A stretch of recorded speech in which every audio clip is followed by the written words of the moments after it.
Seeing the update required message on the YouTube app on your iPad can be really frustrating, especially when you're ready to watch something and the app suddenly refuses to open. What makes it more confusing is that sometimes you go to update the app, and either no update appears or the update doesn't fix the issue at all.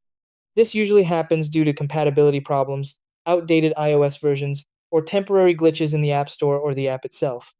It can feel like you're stuck with no clear solution, but in most cases, the problem can be resolved with a few simple checks and adjustments. Once you go through the right steps, you can get YouTube working again without needing anything complicated or technical. Try these. Step 1. Open the App Store and search for YouTube, then check if an update is available. Step 2. If no update shows, pull down to refresh the App Store updates page. Step 3. Go to Settings, then General, then Software Update and make sure your iPad OS is up to date. Step 4.